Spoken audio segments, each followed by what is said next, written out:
What's good, Wagering World? It's your boy Five Star in Vegas, broadcasting live as always from beautiful Summerlin, Nevada. In here with my co-host, my guy, the only Sacramento Kings fan that I know.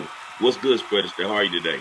Man, I'm good. I'm just sweating these U.S. Open bets, trying to figure out how everything's going, and getting excited for football season. Tailing you on some college, and then finding the winners in the NFL.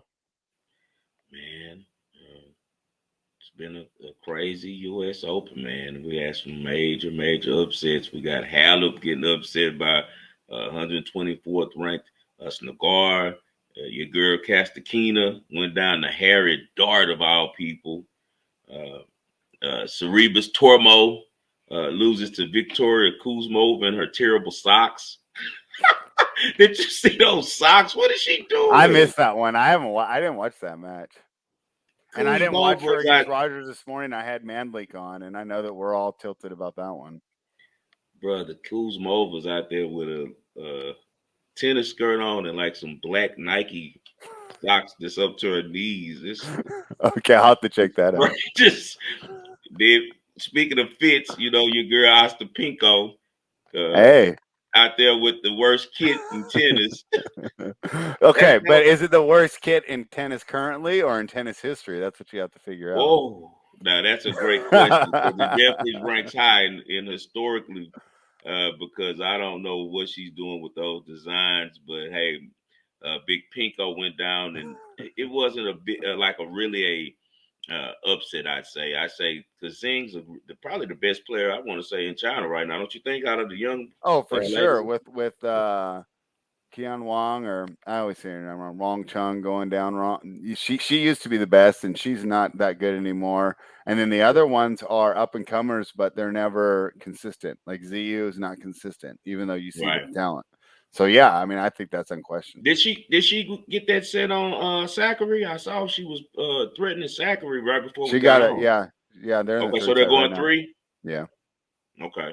Did they take a break or are they playing right now? it's playing right now. Oh, okay. Okay. Yeah, What's the score? I'd have to check. Let me look. Yeah, I didn't take the match. It just I was wondering about it. I saw it live, and okay, it's Zachary's up Zachary gets the 3-2 in break. the Yeah, third. 3-2 in the Yeah, third. yeah. Okay, yeah. So that's good. And we got Radicunu gets knocked out, the I wasn't defending surprised there. U.S. Open champion to Actually, I bet that one. Yeah, that was an easy one. Alizé. Yeah. Oh, Alizé. But the Go ahead. veteran with nothing to lose against a youngster who's like Is facing this all her this last pressure. tournament? Is this her last year She playing? says, but we'll see if she might not quit. I won't be Oh, surprised if she didn't. she's one of those girls ladies that I just really, I can't stand watching her matches, betting them and things. She's just such a crybaby. She just whines the whole match, man. Speaking of She's whiners, your boy, French. she, hey, my boy Gael Monfils doesn't whine. He's a G. Uh, Man, speaking of whiners, you got a Sissy Pass lost to got upset by Galen Riveros and Sissy Pass. Man, I just don't know if he's going to ever win a major. Man, Well, we'll give him some time. him Once and him and Naomi Osaka have this thing going on. I, no, I they're very different. Naomi Osaka's not even practicing. People are on there going, she's not mentally tough. I'm like, no, she hasn't practiced all year. Like, I'm not seeing mental toughness. I'm seeing someone who hasn't practiced. Like, that's well, why I the think ball's going everywhere. I think what's going on is that she's a little bit too idealistic, and I think Cece Pass is the same way. You Yeah, can't but I be think he at least is trying hard on tennis. you can't be idealistic in life and be a killer when it comes to your profession. It just doesn't go together. You're going to get to a spot where you're kind of just like, like life's good. I got bigger fish to fry. It's a bigger, grander scheme. And I see both of them kind of that way, man. But we're going to talk some tennis a little bit later in depth when we get on with my boy Noops, man. He's still smelling like the U.S. Open. He'll be in a little bit later. Man, we had a nice win with the Florida Atlantic on the Ball and Parlay, right? Yeah, that was a nice one. And then mine was voided Why? Why? because I gave you an over and it didn't, and he retired. Oh, Yeah, I thought it So won. I didn't know that he retired. yeah, he retired. So I think we were Wh- on pace to winning, Yeah, definitely we're but on pace to win it. yeah, but no, But he we retired. retired in the fourth. Yeah, so but it Uh, doesn't matter.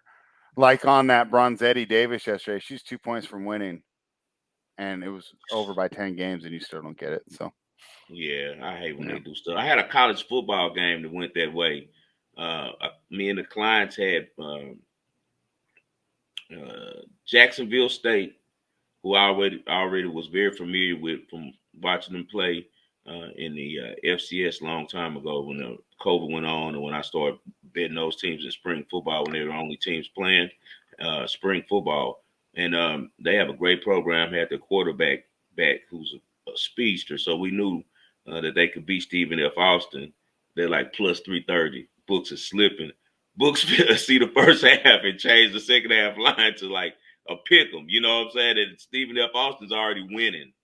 So I mean, excuse me, Jacksonville State's already winning. They were 7.5 point dogs, and they were up four at the half, and it still was a pick 'em second half. So they pretty much knew it was washed, right? That they were going to take a lump on that game. Man, they have something happen with a little storm or something that occurred, and they canceled the whole game, man, because they had went up like 42-17 or something like that, man, in the top of in the beginning of the fourth quarter, and I was so hot about that one. But Florida Atlantic was very impressive, man. Just as we spoke about, N'Kosi Perry, is a great quarterback, so efficient. 16 of 22, 256 yards.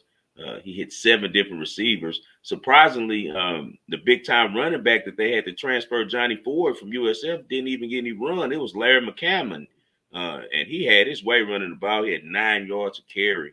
Uh, Ended up with 118 yards on 14 carries, and then Owls defense just literally dominated. They held Charlotte to like 62 total yards rushing. We were up at halftime on that game, 26-7. So that one was a nice one to ride out and count the bucks on. We even took the second half minus 6.5 and were able to hit that. But you know what time it is, man. Let's go on and get to the past, present, and the future. that's what I got on the bottom right now. The pass we just went over it. Mine pushed, yours won. So you go 1-0, and the parlay just turns out to be a straight bet. So you end up getting two bets back. But Yeah. that's wonderful. Anything else on the pass, or you want to knock out the We price? got to talk briefly about Northwestern, man. We got to talk briefly about Northwestern, I'm man. I didn't like watching that game. Northwestern upsets Nebraska 31-28 It was not up an in enjoyable Ireland. watch for me. Man, I spoke to you about it. Remember, we spoke yet last week when we were talking about it, and I took this game. That's probably the main reason I only took the first half because I was looking for Nebraska to jump out early, which they did. I was expecting the offense to be dynamic early, which it was. But in the back of my mind, I knew Northwestern was going to cover. So we should have took the full game. It was one of those type of things. By the second quarter, I already was saying to myself, spread, we on the wrong side. Why did I fade Pat Fitzgerald coming off of getting embarrassed last year by Nebraska, get the whole spring to work with these kids and get them together? We mentioned that he was an outstanding coach, and a lot of NFL teams wanted him uh, since he's been in Northwestern, but he loves his alma mater and stays there and stays coaching up these kids with bright minds. You know, it's very hard to get uh, athletes into such a highly regarded academic school like he does, but he does it. I was totally wrong about Helinski. What a job by that kid. He led that team. He's went through a lot. As everyone knows, his brother unfortunately committed suicide when he was the quarterback of Washington State. And I'm sure it's heavy on this kid's heart, though. So I'm sure his hero is his big brother. He's probably the reason he started playing quarterback. But he wears number 3 in honor of him, and he played inspired over in Ireland, man. He did a great job. Literally, even after Northwestern went down 11, remember in the third quarter when they went down 11 after the fumble, I still had no doubt that Northwestern was going to cover the 12 and a half. We quickly switched up. Me and the clients went money line Northwestern, second half Northwestern, because I seriously underestimated Pat Fitzgerald and how great he could coach, man. And we overestimated Sky Frost.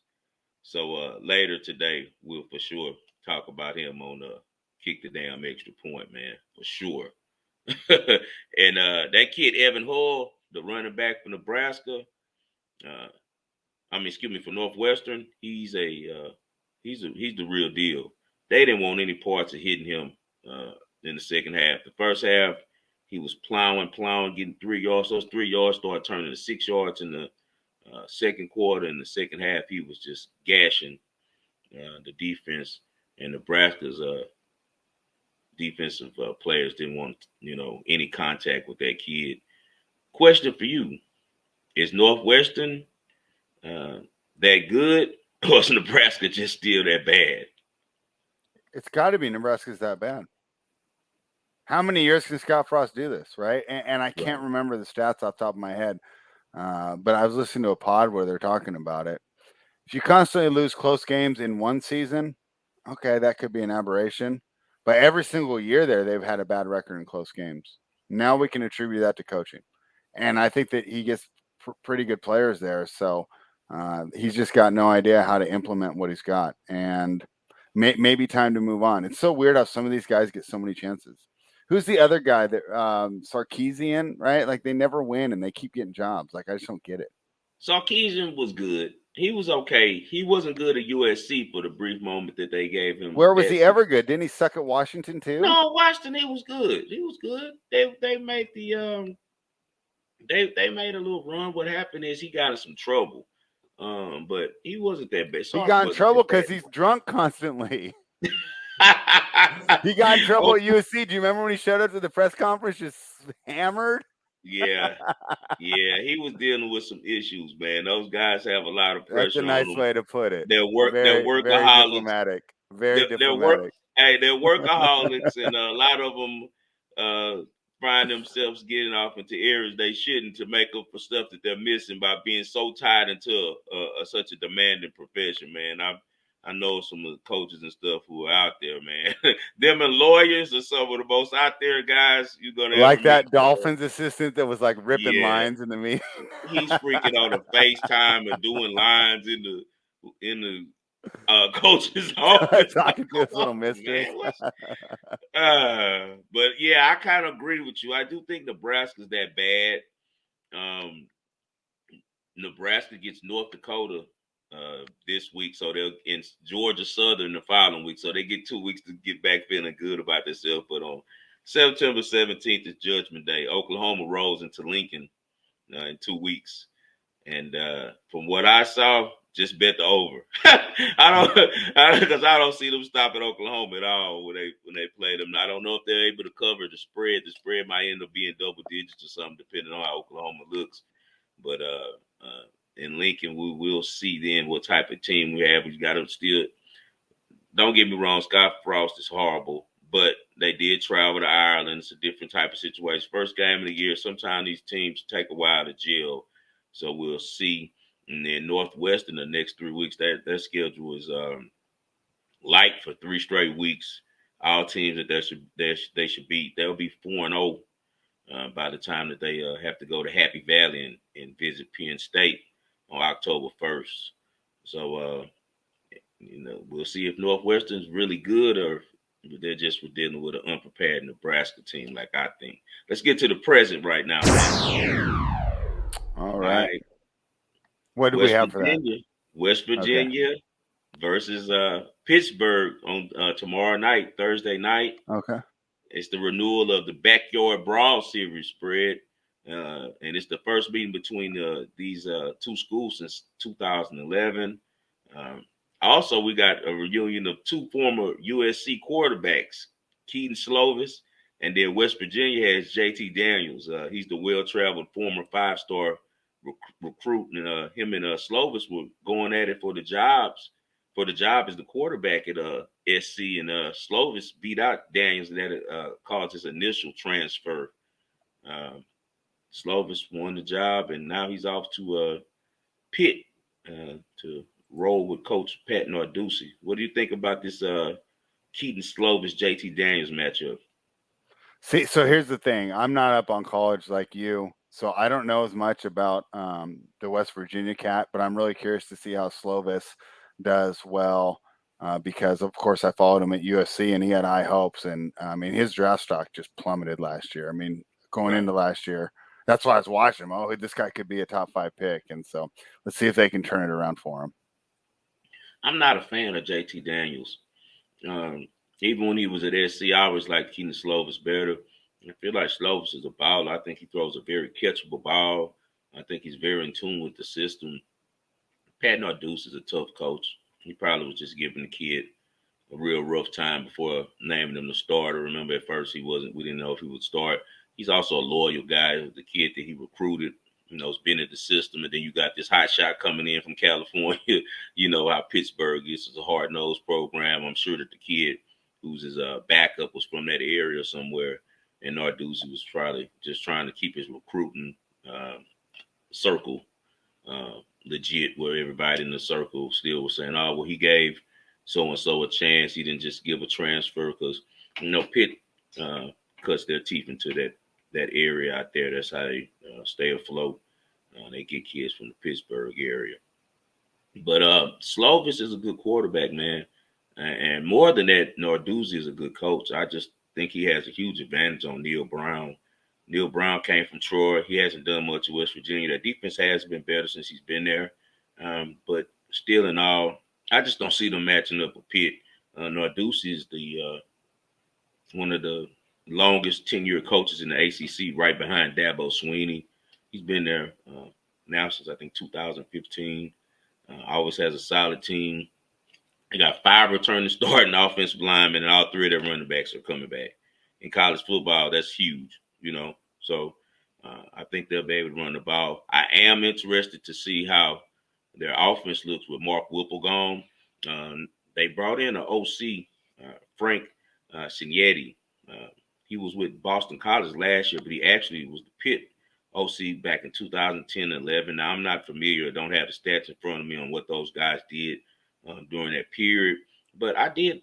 Boston College had a cool offense. It was kind of like a mix of new school with spreads and getting the ball to dynamic receivers in space, but also implementing a power running game. And that kind of is right down the alley with what Pat Narduzzi wants to do. So I don't expect a big step back with them losing Mark Whipple to Nebraska. I just think that he'll have that team more prepared and they'll overwhelm West Virginia.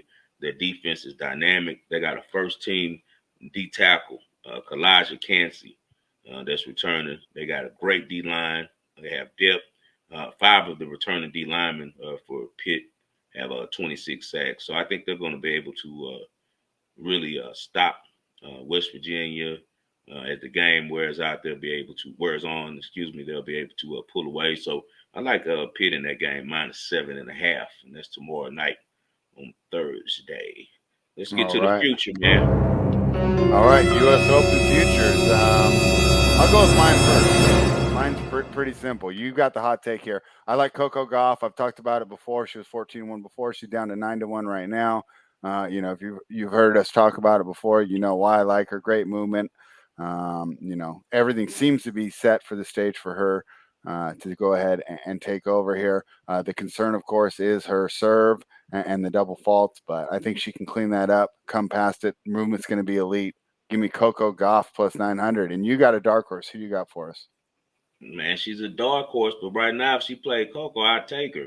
I got Caroline Garcia, man. She's one of those ladies who started fast as a youngster. She was really good. She was top 5 player in the world when she was about 20. Now she's 27. Went through her lumps, had a breakup with her dad being her coach, like a lot of these players do. And now, man, she's found the right coach. I don't know if it's a team because it's usually a lady there, and it's a guy that's at her game at her matches, and whoever they are, her team is doing a great job with her. Um, she's won 9 straight matches on the hard courts in North America. She just took home the Cincinnati Open title. That's one of the most prestigious non-majors in tennis.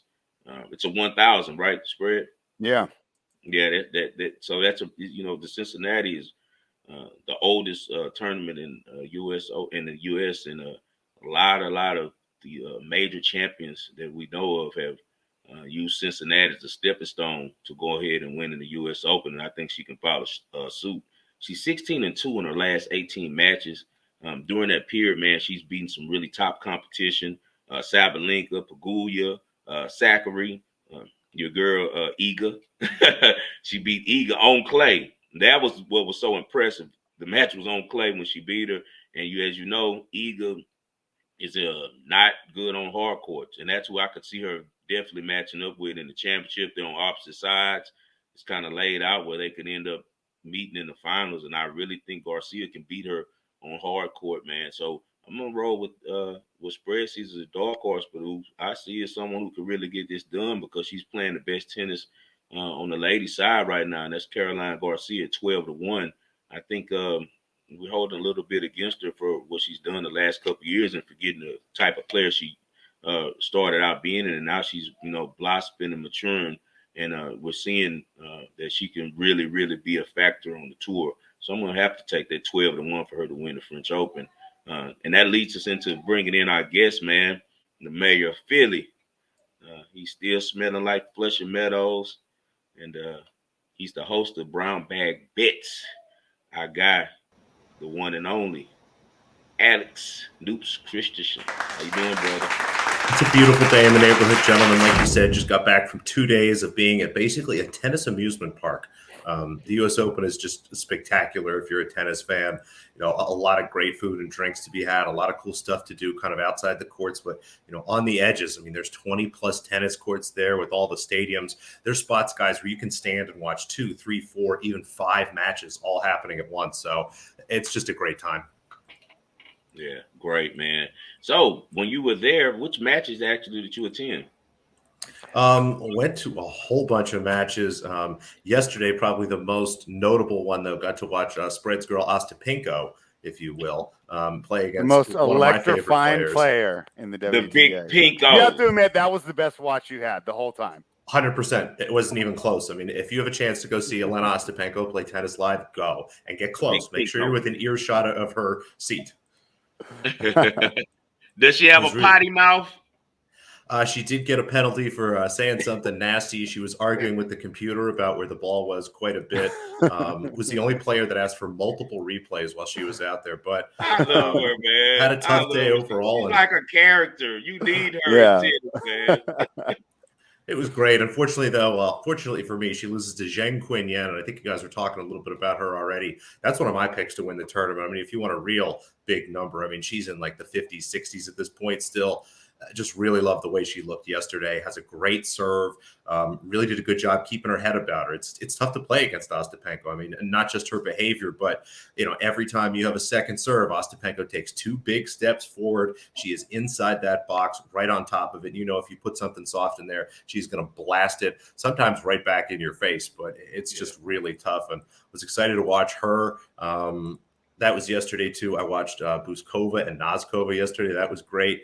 Day one, though, got to see a really impressive victory, and one of the upsets that I think people maybe didn't notice because everybody else was falling down. Roberto Bautista Agut got absolutely rocked by JJ Wolf. I mean, lost in 3 sets, and it was not close. We watched most of that match, and I would say maybe less than 10% of the points were on RBA's racket. He was continually playing defensive tennis, really couldn't get control of things. And it really exemplifies, guys, what I look for in the U.S. Open. I mean, these guys have been playing tennis for 8 months now. It's ridiculous. It's a grind with all the travel. And some of these better players, especially the veterans, struggle to keep it together. And that's what you saw in some of those losses. On the women's side, Halep just looked gassed. She just didn't look like she had it. Again, RBA in that match just couldn't find any sort of second level. And as you start to look at those upsets, that's why I like looking at some younger players. Like your picks of Goff, like your picks of Garcia. Again, I have Zhang here, and then Kudermetova and Jessie Pegula as well. 2 young players, hard court, just aficionados. They're going on the upswing. So that's quite a bit of fun. Did either of you guys have a pick on the men's side? I have a little bit of Rublev in my pocket. One of mine is already eliminated. Talking about upset. Taylor Fritz. Yep. Lost to number 303 in the world, and now did that kid finish the match? I saw he lost the 3rd set. Did he end up winning? Today, Holt is there in the 5th set right now on serve. He's in trouble, man. He was up 2-0, man. I got him on a ticket too, man. He's in trouble because he was cruising, and now all of a sudden he's playing in 5 against one of those clay court grinders. Argentinian guy, man, who they love going long with you. They love the extended matches. On the men's side, oh man, it's wide open, just like the women's side right now, man. You got no Djokovic, you got Nadal on his worst surface, and he's not. Well, I'd say grass maybe. What you think? Grass is worst surface. He's won some U.S. Opens, but he doesn't like hard court. Just a little bit.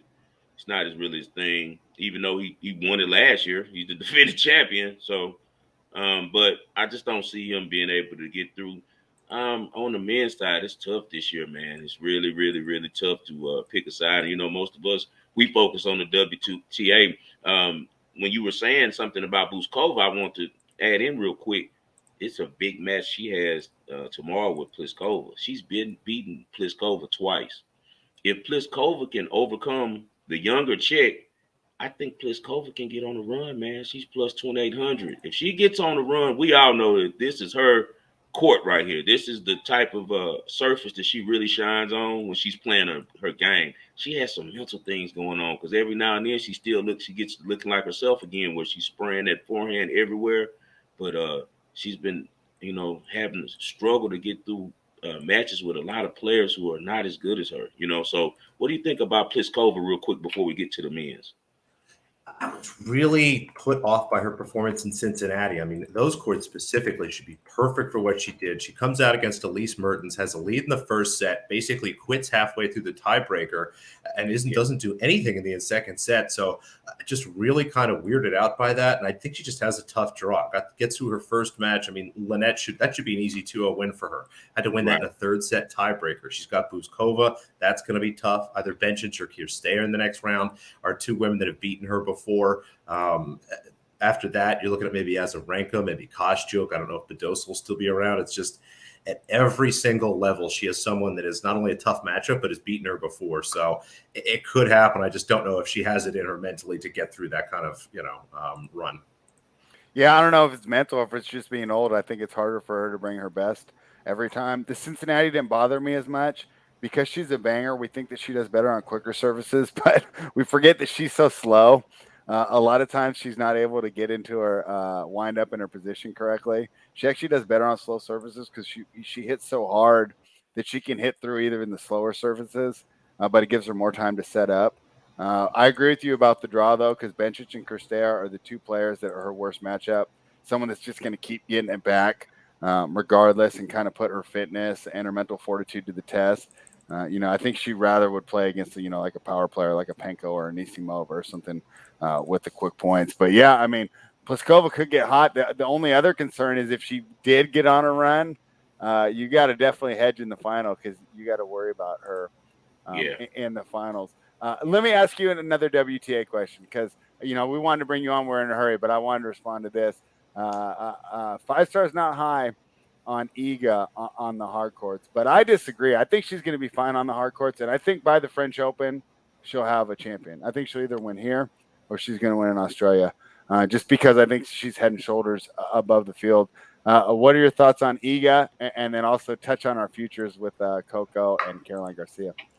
Yeah, Iga specifically, I would agree with you, Spread, that she's going to be good on hard courts. I wonder about specifically North American hard courts. This time this season has been really poor for her the last couple of years. She's never won. I believe she's never won more than 3 matches here, and that was only one time. At least, actually, she might not have won more than 2 here. Has struggled in Cincinnati. Has struggled in all the Canadian Opens. So I don't know if it's maybe the style of hard courts that we have here. They're a little bit slower. Maybe it's the time of the year. She built up so much fatigue with those long runs during the clay season that's what I think it is. It's just really tough for Iga to survive this. Rafa has the same problem, right? You never lose a match on clay. You play that same style where every match is going 3 hours. By this time of the year, you're just spent. I think it's more of that. So you might be onto something. Although I actually think the surface plays here better, but Australia might be a better chance for her coming in fresh. Yeah, that's exactly kind of where I am now. In terms of your outrights, I really like the Goff pick. She's playing great tennis. A little worried about how much time she spent being on the cover of magazines and being on ESPN.com and all that stuff and having to answer questions about Serena Williams every single day. But it does really seem like a a strong mental, kind of adult. It's crazy to look at her. She's still a teenager, but really keeps her wits about her. Like her spot in the draw. I do have to push back a little bit on 5-star there. I think you're right. Garcia's playing great tennis, but she's another player that just has a brutal draw. I actually like Callan Sky here in this next match. Now, Garcia definitely should be the favorite there, but I was seeing Callan Sky at like plus 250. She's a really talented player, and if she can get a little bit under Garcia's skin, there's a possible upset there. I mean, in the next round, she's looking at maybe... She's hot, too. Callan Sky's the hottest girl on the tour. It certainly doesn't hurt. Badosa, I mean, next round it's Andreescu or on Haddad Maya. It's a mess. Nah, Kaliskaya got she has Badosa, man. She got Badosa. What about Diachenko? Does she count as being on tour? What's her name? Diachenko. Oh, Diachenko. She's out there like she's just going to go do a Instagram shoot when she pretty much doing an Instagram live every time she plays. That's all she's thinking about. But I still like Kaliskaya, man. She's hot. She's a hot chick. But okay, I agree with you on that one. She definitely can challenge her because she's actually beaten her before. The last time they faced each other, she beat her on hard court. So it'll definitely be a match. I just think Caroline's too hot right now. I think she'll be able to get through. Yeah, when she's playing well, she can beat anybody. She got a lot of confidence, man, from winning Cincinnati. It all really started when she beat Iga. That really just made her feel like, okay, I'm back. I'm able to beat Iga on clay. And I think Iga is the female Nadal. She's a clay specialist in my opinion. She might win the French Open 5 straight years. But is Nadal really a clay specialist? I mean, he has like Grand Slams on the other surfaces. No, he does. But what we know, he has like 7 or 8. On. Yeah, you know what he dominated. But his clay is so good that it's like overshadowing. Like what a great player he is overall. Iga is a benefit of a perfect time right now. Her main competitor, who would have been number 1, retires at 25, and then all of the other ladies are either too old now or not old enough. They're not ready yet. So she's in a perfect little area right now where she's not really being challenged the way she could, but she hasn't been dominant like I think that she should be through this era. Until she wins, like I always tell you, another major, I can't take her serious. Every time she's on grass or hard court, she makes way too many errors. She makes so many errors, man, and she doesn't hold serve either. But clay, she's a nightmare on clay. You can't touch her because she can set up her shots like she wants to. Well, we'll revisit this after the Australian Open when I think it's Australia she'll be out the whole year. She'll get a break. She definitely will be pushing for the Australian Open. Australia, we got a while to get there. I think Coco gonna be on the game by then. I think she'll hit that next level over this offseason because Coco's gonna be number 1 before she leaves the sport. Definitely. Yeah, men's side, though, not a ton to stay there. It feels really boring, and I've been saying it for weeks. Oh, boring, I know Medvedev isn't playing great tennis. I don't even watch it, to be honest. I'm going to be honest. Give me Medvedev. I think Medvedev's going to win. I think he looks fine. Medvedev should win. He should win. Him or Kyrgios should win, but unfortunately, they're all in the same draw. So they're going to face each other before the champions. Whoever gets through that top draw should win the championship easily. Don't you agree? I agree. Kyrgios, I wonder how locked in he is at this point. And he's got some sneaky tough opponents here. This guy, Ben Bonzi, in the next round is definitely going to drive him nuts. JJ Wolf won't be afraid of his power. And that Medvedev match will be pretty great. But yeah, like you said, whoever comes out of that quarter probably wins on the men's side. I do still like the value of Rublev down there in the bottom. He's still like 50, 60 to 1 certain places to win and struggled a little bit in his first match. But I think once he gets himself out of there, we might have an all-Russian final. What's surprising is that Korik is like ninth favorite to win it. Like he's over Cam Norrie, Rublev. I'm like, I guess they said he's almost getting his game back because, as you know, Korik used to be a beast when he was younger. So maybe he's getting his game back, and the books see that. Yeah, he's healthy. He's back from that injury, and his serve has only gotten better. So I think we're going to see him continue to climb, and he's going to be a top 5 favorite in some of these events. Nice. That's good to hear. Anything else for Noops on the tennis spread? What else did you got for us, Noops? Yeah, I those are my specific. Oh, no. I have the other one. Earlier, we were talking about Tsitsipas and Osaka. Yeah. I said Tsitsipas is trying hard and just coming up short. I'm saying Osaka's not even trying. What would you say of my take? It's not comparable. Osaka is a multiple-time Grand Slam winner who's clearly decided to focus on her media career. I don't know what's going on with Tsitsipas. He still hasn't won a Grand Slam. He just seems kind of out of it. And yesterday, something was wrong. He took multiple medical timeouts, had a lot of treatment. So I don't know if it's a brain He's injury such or a a body drama injury, but something's queen. wrong. He's such a little drama queen. That's a look. Sissy Pass was my guy. I used to really like him. Him and Verver were my favorite two youngsters. Maybe like 4 or 5 years ago to bet. I still like Verver. Man, Sissy Pass has just become such a diva since he's become popular, bro. And that's why I said I think I understand what Spread is saying is like the reasoning why behind each that yeah, Cece Pass tries and maybe she's not even practicing because I could definitely see her game doesn't look like she's been on the court at all. She's overweight, all types of stuff, you know. Like we know Osaka's not supposed to be that, you know. Come on, man. She was a lot slimmer than she is right now when she was winning. But you know, she's in love, she's having a good time, enjoying the money, fame, things happen. My problem with both of them, they're very idealistic. I think Keenan can get back to being good because she's an assassin at the heart. Her problem right now, if you look on her Instagram, she's wearing Gucci and hanging out too much right now. She's never been, you know, the pretty girl. You know, let's be honest. You know, she probably always been under her dad. She was young. Now she's famous. She's, you know, a Grand Slam champion. So the world's opened up for her and she's enjoyed it. But now I'm starting to see she brought her dad back around as the coach. She'll be back. I don't know if she'll win another Grand Slam, but I think she'll start back winning because she's an assassin at heart.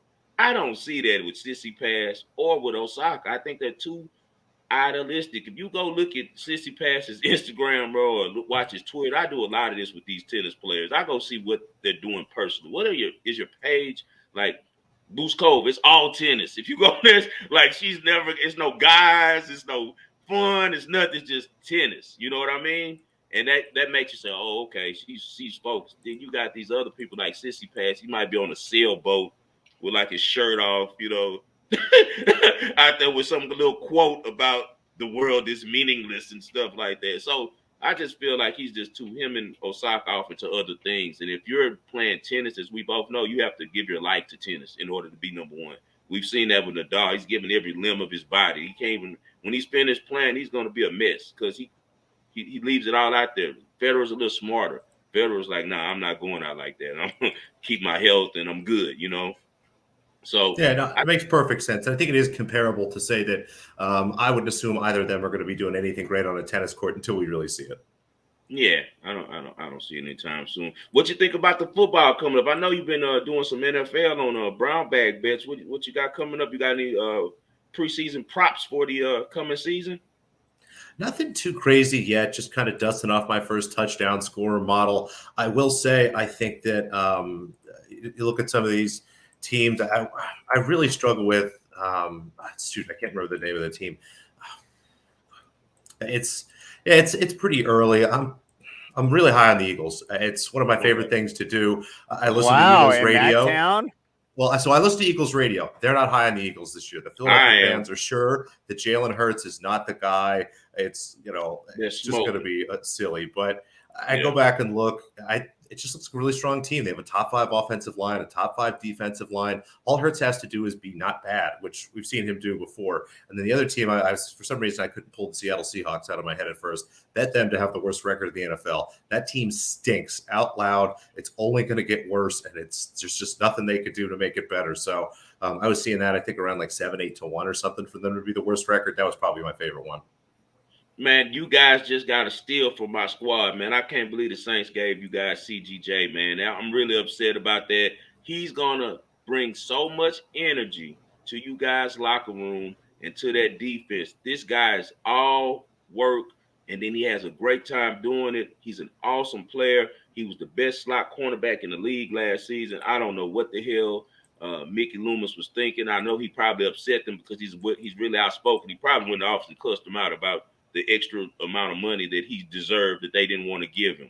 And that probably rubbed them wrong because they gave him to you guys for nothing. 6th round, 7th round. That's either him getting into it with Dennis Allen or Mickey Loomis. But I'm very upset that the Saints made that move. I know we're loaded at the defensive backfield, but I don't care. I'll take him right now.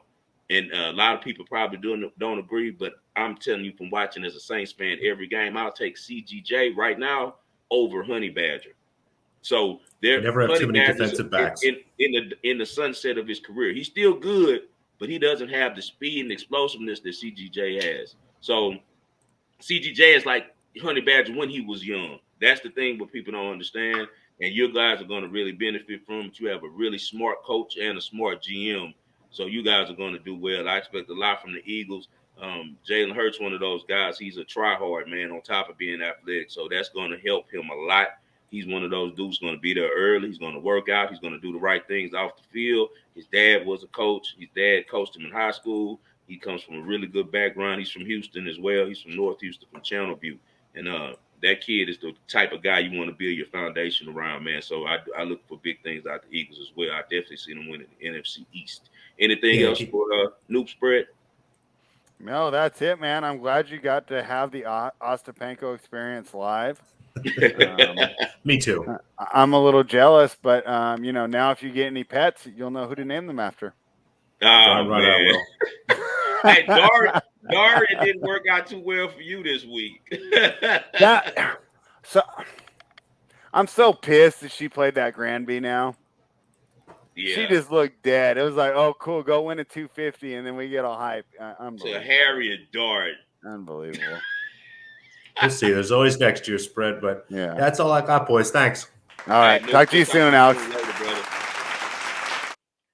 All right, man. We got to get to kick the damn extra point real briefly. We don't have to talk much about it. It's only one candidate worth it. Speaking of, I'm going to let you say it. We already on the same guy. It's Scott Frost. But you know what's so funny is usually we do this for a specific decision, right? It's usually like a terrible punt call, right? A 4th and 1 up the middle when both lines are stacked, right? And it's like the whole defense knew what was coming. This is like a cumulative award for just overall ineptitude. So I'll let you break that down better. I was more just as a fan, but boy, I was really disappointed with the team because usually when I'm watching these games, right, I'm not an expert. I'm not calling out coverages, but I know to watch the line of scrimmage and see who's winning at the line of scrimmage. And I felt like these guys are winning the battle up front and they still couldn't get it done. So that's when you got to start worrying about the coaching and the quarterback play. So what did you see here from Scott Frost? I'm going to tell you, like one of my clients just texted me. He said, we got frosted. And that's exactly what happened. We got frosted, man, for our first half pick with Nebraska. Scott Frost, man, it's time for the Nebraska Cornhuskers to come to a realization that their golden boy isn't also golden. It's time to move on, man. You're going to stay stuck in the loser's bracket. They would have did better keeping the guy that they ran off that went to Ohio, the coach. At least he had like 4 straight winning seasons. He was averaging like 10 wins a season, and they ran him out because they thought that Frank Solich was old, and it brought in this guy. And Scott Frost was obviously a benefit of UCF and the coordinators, and also the competition that they were playing at that level. He has done a horrible job with Nebraska. His management skills are terrible. Pat Fitzgerald just handed it to him. Scott Frost came out with a game plan, him and Mark Whipple, and they stayed with the same game plan, whereas in Northwestern made adjustments every quarter. And he just got his butt handed to him, and he really is an embarrassing loss. You can't lose to Northwestern and expect to threaten for the Big Ten title, man. And as you said, what's worse, it isn't one decision. This is a cumulative award. It's a lifetime achievement award for him, and that's never good, man. So Scott Frost, kick the damn extra point. All right, man, let's get to the Ball and Parlay for the day. All right. Why don't you got Spread? Oh, I'm starting us off? Yeah, man, kick it off. I got so much stuff open. I hadn't even decided what I was going to work on. You kick it off. I'm pulling up my open bets right now, and let me see which one is my absolute favorite. No problem. So I'll give you a bet for Thursday since we'll be back Friday, and on Friday I'll give you guys some Saturday plays. I'm going to roll with the Central Michigan plus 22 against Oklahoma State. Oklahoma State has a great team. They have a new defensive coordinator. They lost their defensive coordinator. He moved to work for another university. They do have their quarterback back, Sanders, who's a great playmaker. He's another year healthy after coming off a serious injury a couple years ago. Just like Central Michigan, they got their quarterback Richardson back. Their coach, Jim McElwain, is always a good offensive strategist. I think he'll have some plays prepared. They have the nation's leading running back, Lou Nichols. I don't know how much run he'll be able to get, but at least he will threaten the defense enough to make them have to respect it and open up some of the passing. I think Richardson can hit some of the plays if the offensive line can hold up and give them time. I just think this 22 is a big number. These teams have a history. Central Michigan actually upset them when Cooper Rush was the quarterback. But both times they played each other, it was tight. I think that Central Michigan's undervalued at this game, giving them 3 touchdowns with so many returning players. The only person that they lost was their special team star, Pimpleton, who went to Detroit Lions. And I just think Central Michigan's defense is going to be able to put a little pressure on Sanders. I think they're going to be fired up for this game, and I wouldn't be surprised if they get the back door on this game. I also like the over on this game. It's like 59. I think that Central Michigan is going to be able to score some points. So we're going to go with Central Michigan plus 22 for Thursday night's college football kickoff. All right, and I'm going for tonight. This is the last one, so people have time to get this one in. I'm fading a former champion here. Did you see Bianca Andreescu the other night when she was talking about her dress? No. She had to go change, and she said, "It's not my fault. It's Nike's fault." So what happened? They had to change because Nike made her dress too short or something? Yeah, she said she didn't like it. It was flowing and messing her up. But anyways, we're going with, hey, I'm from Northern California. You know, we're famous for a lot of things. And one of them is Balco, right? Bay Area Laboratory Collective, right? Yeah, they shoot it at Steph's ankle every game. Yeah, I mean, the Oakland A's were my favorite team as a kid, right? I didn't know that Canseco was just passing that stuff out like candy in the locker room, right? My boy, but Beatrice Haddad Maya agrees with me. Yeah, and she's on some stuff. Bianca's a complete drama queen. She breaks down every match. You know, she's going to have like a Penny Hardaway-like career, I think. I just don't think that she's going to be able to handle this. So now you got her going against the grinder who's on juice. I'm laying the minus 122. Give me Beatrice Haddad Maya. And that bias. Look, you can see like her face, bro. You can see like on her cheeks. You know how when people do roids, you can see the little stuff on her cheeks, the little acne. She has it, dude. Like it's, and you know she's in Brazil. Brazil is one of those places where that's where Brady's flying to with his wife to go get the best stuff. So probably he's like, hey, honey, tell him our marriage is in trouble. His face is just morphing. He's like Benjamin Button. He's just starting to look like an old 15-year-old man. Like it's like Brady doesn't even look like the same person that came to the league. I don't know what's going on with his face. But yeah, man, we're gonna go with Central Michigan plus 22.5 against Oklahoma State on Thursday night, and tonight on Wednesday night, spread's going with Haddad Maya. She's the big Brazilian. We think she'll be able to overpower former champion Bianca Andreescu, who's a little bit of a whiner and drama queen. We think she's hit her level by winning the U.S. Open when she had a run, and now she's a star in Canada, and she's going to live off that the next 20 years of her life. So, we thank you guys for tuning in. We'll be back on Friday. As always, follow my guy Spread Astaire at Spread Astaire on Twitter. Follow me at 5 Star in Vegas. Spell out the 5. Best of luck to you all.